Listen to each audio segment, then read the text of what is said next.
If you were um, gearing up to run a marathon like a really grueling hours-long endurance event, you wouldn't just lace up a flimsy pair of flip-flops and hope for the best. No, I mean, that would be a disaster. Exactly. A total disaster.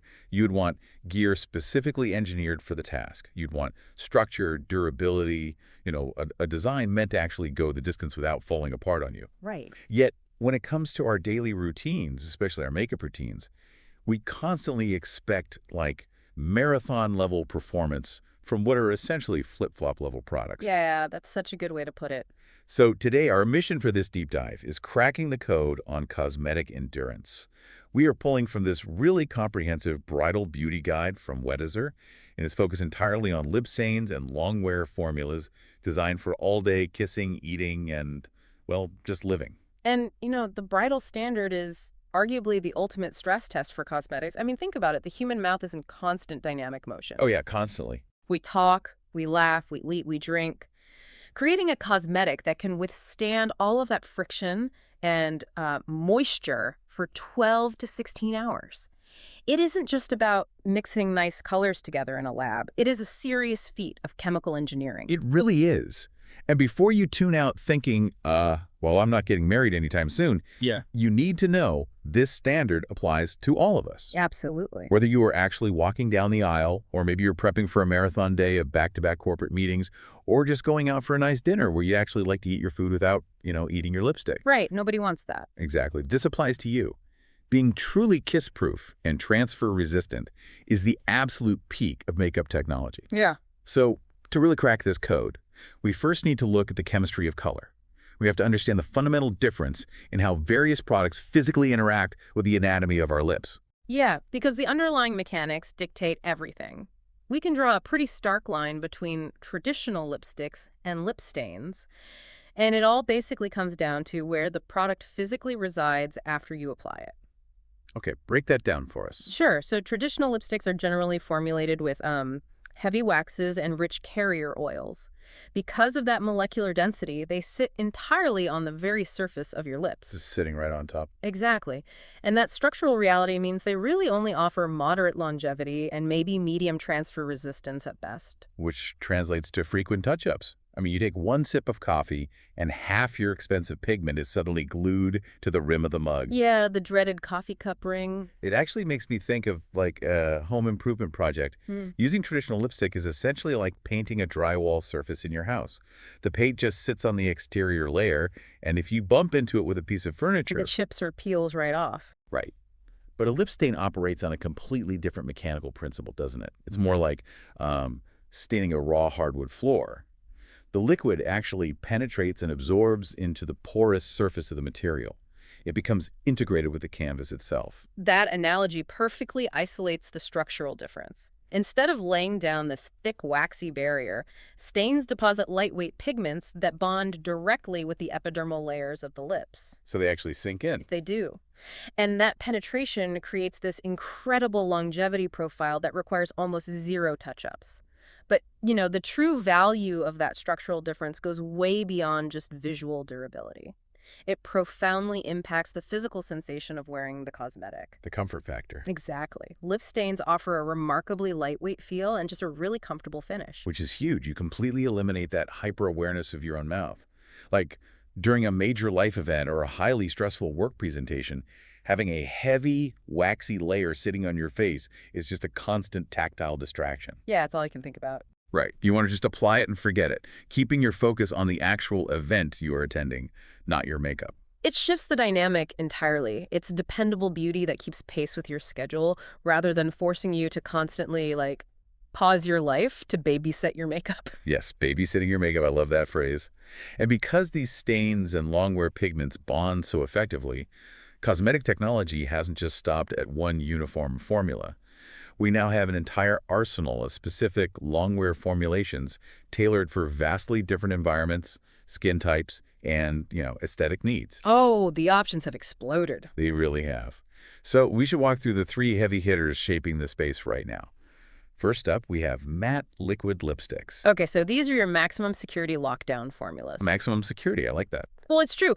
Matte liquid options are engineered with highly volatile solvents that evaporate very quickly once they hit the air. Wait, volatile solvents, that sounds intense. It sounds scary, but it's just chemistry.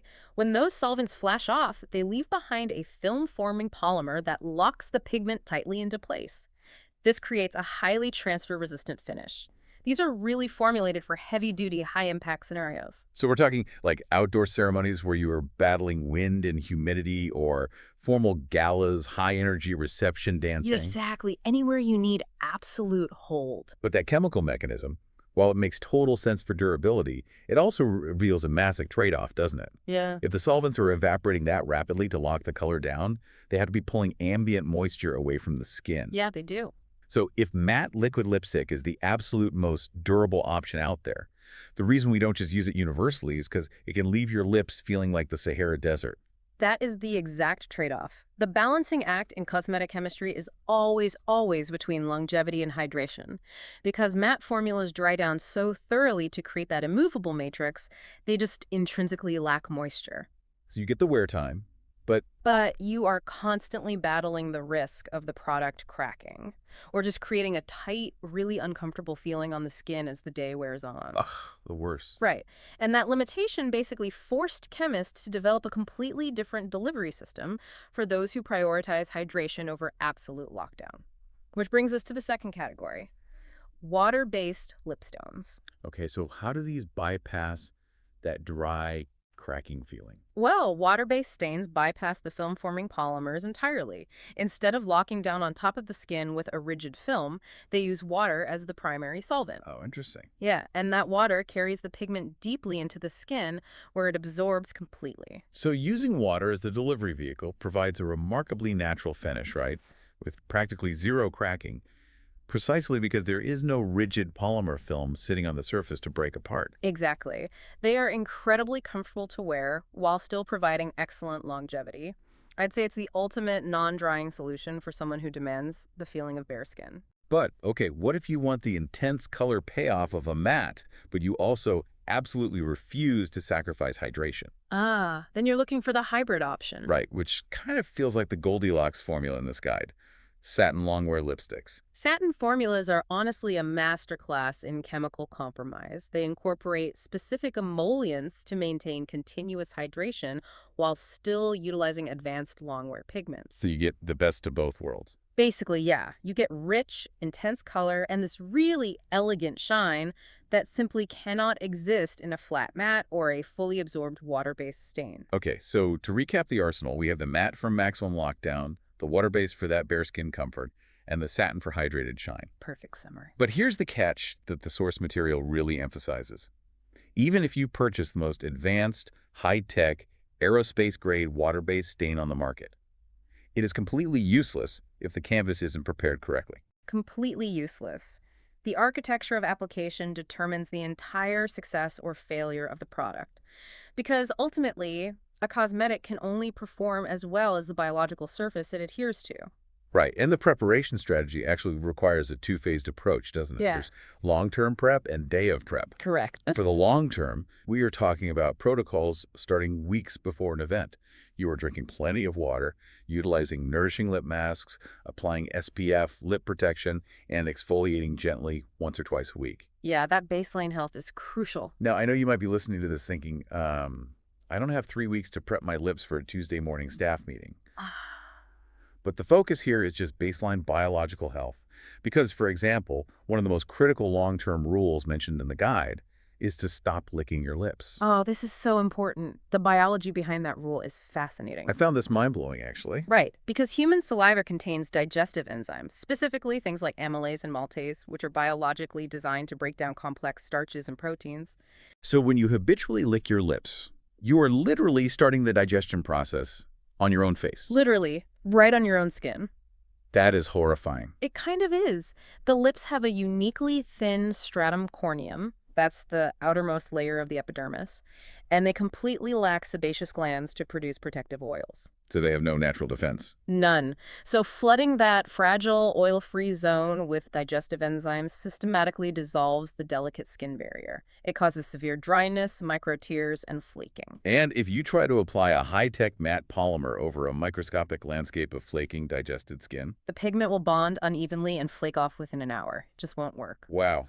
Okay, so assuming you haven't digested your own lip barrier, you move to the day of prep. You hydrate with a lightweight lip balm several minutes before applying color, giving it time to absorb. Yes, give it time. Don't just slap color right over a fresh layer of lip balm. Right. Then you deploy a lip liner.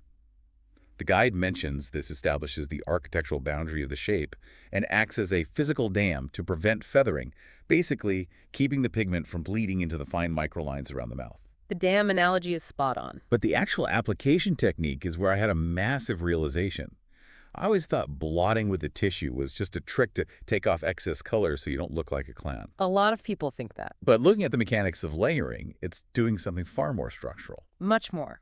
The proper technique dictates applying the product in whisper-thin layers and blotting firmly with a tissue between every single layer. So why is that? Why not just one coat? Because when you apply a layer of lip color, you aren't just applying pure pigment. You are also applying the carrier agents, the oils or glosses that help the color glide smoothly out of the tube and onto your skin. The slip. Right, the slip. If you just smear it on thickly, those oils remain trapped in the formula, keeping the whole mixture slippery. Pressing a dry tissue to your lips is actually an extraction process. An extraction process. Yes, you are physically forcing the raw pigment particles down to adhere directly to the skin's texture, while the porous tissue simultaneously absorbs and strips away the excess carrier oils that cause smudging. That makes so much sense. Yeah. You are extracting the slippery elements and leaving behind only the bonded color. And then you just repeat the process. Another whisper-thin layer, another extraction of the slip. Exactly. You are literally building a structural matrix of pure, dry pigment, tightly bound to the skin, layer by microscopic layer.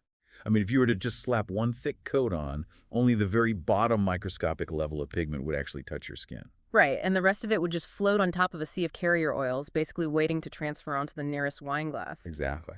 Calling it structural engineering for your face is honestly the perfect way to conceptualize it. You are constructing a durable, interlocking grid of color. Which naturally leads to the things that can destroy that grid, the critical mistakes to avoid. There are quite a few. Yeah. Applying over dry lips, we've covered that. Skipping the liner removes your structural boundary. Using too much gloss on top just reintroduces the exact slippery carrier agents you just spent 10 minutes blotting away. Which totally defeats the purpose. Completely. But the most dangerous enemy to a long-wear formula, according to the source, is eating oily foods immediately after application. Oh, absolutely. In chemistry, the rule is dissolves like. Oils break down the chemical bonds of pigment polymers. So oil destroys oil. Precisely. It is the exact reason why heavy-duty, waterproof makeup removers are formulated with oil bases. So if you spend 20 minutes building the perfect, transfer-resistant structural matrix of lip stain, and then you bite into a piece of greasy pizza, The pizza wins. the dietary oil literally acts as a solvent.